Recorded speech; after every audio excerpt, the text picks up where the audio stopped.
coming to you from the Hobbit Hole studio in wet, rainy, and damp, overcast, gloomy. Crappy day. Crappy day. Oh, crappy crappy day. day. Oh, crappy day. Oh, crappy day.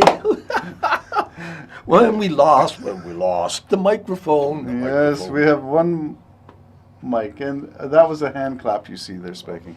So. Oh my goodness, this is going to be a mixer's nightmare, Terry. Okay, we're talking about creative, out-of-the-box solutions for things that Jim has observed on his drive here to Bobcaygeon this morning. The first one he offered, which was very creative, was a voluntary tax, also known as the lottery. Only instead of the lottery going for Lotterio 649 or one of the other Cash for Life or blah, blah, blah, you wanted to go for basic stuff like defense. We're going to buy ourselves a jet with the lottery winnings. Infrastructure. We're going to build a bridge with the lottery tax, and your community's not going to get that bridge unless you sell X number of lottery tickets. Well, however it was going to work. And other taxes would remain. Other lotteries would remain. Yeah. Right. So you're not competing with them. Yeah. Yeah. I'm not sure about. Well, I'm not sure about anything. Yeah. But however, it was a good idea. So we're going to go on to solve homelessness. The Jim and Terry Show. We're experts in domestic policy now too. Well, maybe not experts, but we have ideas because we're two retired guys who think about stuff. Yeah, and I think one of the areas where we were talking last show where I was feeling really bad about how almost impossible it's becoming to be able to buy a home. There was a house recently sold in Pefferlaw, and Christina and myself, we worked out what it would cost to carry that home, and it was $8,000 a month. Oh my goodness! Yeah, and I went. That's impossible. Yeah, like how can you do that? Even with two good jobs, that's a real pull, especially in Pefferlaw because you got to drive to work, et cetera, et cetera, et cetera. Now, of course, they could already have the money for the house fully because they sold a place in Scarborough or something, right. And they could put the $1.2 million down on this house, and they have no mortgage. But I'm talking if you had to have the down payment and make the payments, it would have been $8,000 a month over, I think, 30-year period. Unbelievable. So that is definitely something that we can help with your lottery. I was talking about homelessness, which is the people finding themselves on the street through circumstances or through addictions or mental health or whatever the reasons are for them to be there. And I'm thinking of Peterborough has a large homeless community. So does Sutton. Tent City at some point. It's Sutton now too. So where are the tents there? Or where a lot of the people are in the bush, in the bushes. There's something like. I may be wrong in the figure. I think it's actually north of more than 20 communities of homeless in Sutton. Not in Sutton, in Georgina. In the Georgina. So different enclaves? Yeah. So do they gather together somewhere? Well, a lot of the times they are together. Like, if you're in the bush, it's better to have maybe a couple other families in there or people in there. So you're buds, right? You'll notice even down in Toronto, we come together as a human race. That's what we do, and then we form towns and cities, and off it goes.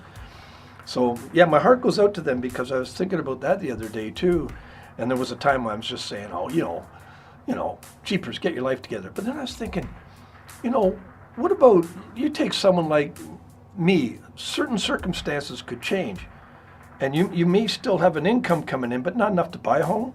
No. All your friends are in a certain area. Yep. And all of a sudden, let's say I found myself not in my home where I'm living now. I would be then homeless, or do I ask someone that I can live with them? And you know how all those things end up turning out, you know what I mean? I thought, no, anybody could end up someday. And we hear the stories of, I was a doctor, or I was this, my wife put the screws to me, my husband was I became an alcoholic. And we lost everything, and one was a gambler. Yep. And I thought we had $1 million in the bank. We had nothing. And now here I am because I'm overqualified for your average McDonald's job, And even still, if I had a McDonald's job, how am I going to pay for rent? I have to get married or latch onto somebody or do it as a team. Okay, so we got a couple of things on the go here. How about solving one problem at a time? And we'll call it transitional housing. Meaning you might be in this circumstance now, but you need a leg up to get back into some other form of rental apartment or whatever. So that leg up might be in the form of container shipping, refabricated into dwellings. I'm all for it. I think somewhere did it near Kingston. People have Belleville? people have done that. People have done it privately. People have purchased old nuclear missile silos, and some companies have got a hold of that and built like 9 floors of Condo living in a silo. in a nuclear proof. Yeah. Well, I think there's one way you could look at it. How could you solve two problems at the same time? Well, sometimes we have the elderly, and they could buy a home, but a small home, like a granny home. A new family starting out could use a granny home. So take the mortality out of it, and that is granny's dying, but the young people then take it. Now I know several people who have done what I've done. I had a home, I didn't need it anymore, so I helped arrange for my family to have a home. I lived there. Same idea, I know 2 other people that have done that successfully. You know, I'll help you, but I stay here. This is where I'm going to live. And that goes way back to the old school where Yep. Grandpa and Grandma stayed on the Yep. farm. Yep. They stayed there forever. But I was thinking if you had dwellings, affordable dwellings, that small homes, where it didn't have to be the greatest, and as people, it could be for the young or for the old. Here we go. So here's the Ontario government who doesn't want to have sixplexes because they're unsightly. They're not for your neighborhoods, and there's more money to be made by developer friends if you sell single-family dwellings that are monster homes. So Well, that's a shame. It comes with policy. We got to have policy changes. Yeah, that's a shame because if you take a sixplex, but if you put a neighborhood of sixplex, a whole neighborhood, and all you got to do is put 2 great big nice pillars, 3 stories up, on every one of those homes. It looks like a mansion on their own.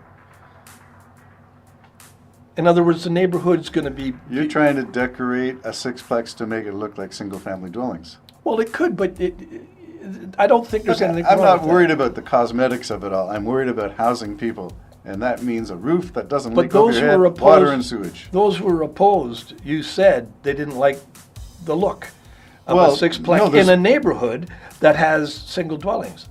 Yeah, I'm but not if you- sure that that's the limiting factor. The real limiting factor is that developers don't want that because they don't make as much money.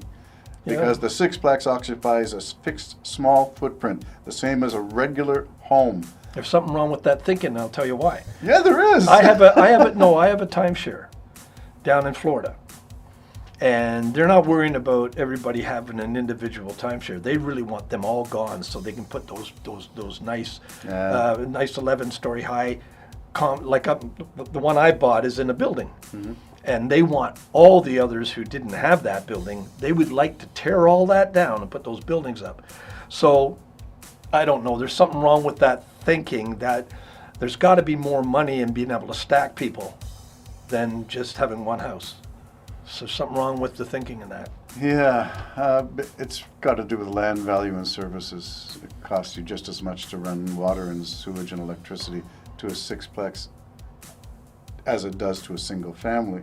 You think there'd be cost savings, so where are the cost savings?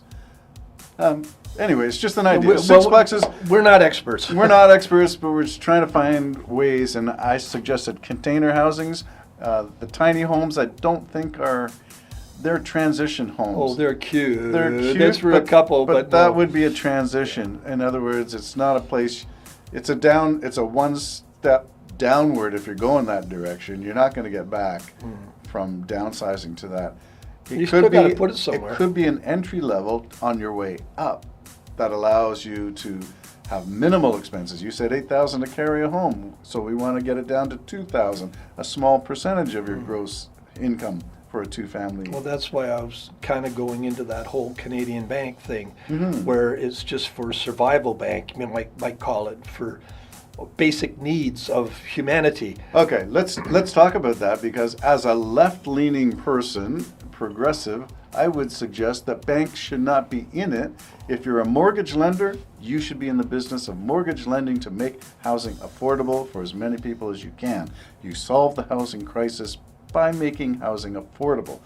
The for-profit banks, I'm not saying they can't do their profiteering stuff, but don't do it on basic human needs like housing and transportation, on food, on clothing. Yeah, wherever you're going to have the natural desire to be a billionaire or a multimillionaire, you're going to have problems with people not really caring all that much for the people that No. they're. So that's why I said if you had a Canadian, like a national bank, Yep. where 1.2% interest or something, and you could find a way to get people not just in low housing, but that they own it, so they take Yes. responsibility for the care of it. Yep. They'll also profit should they sell it. As the market dictates.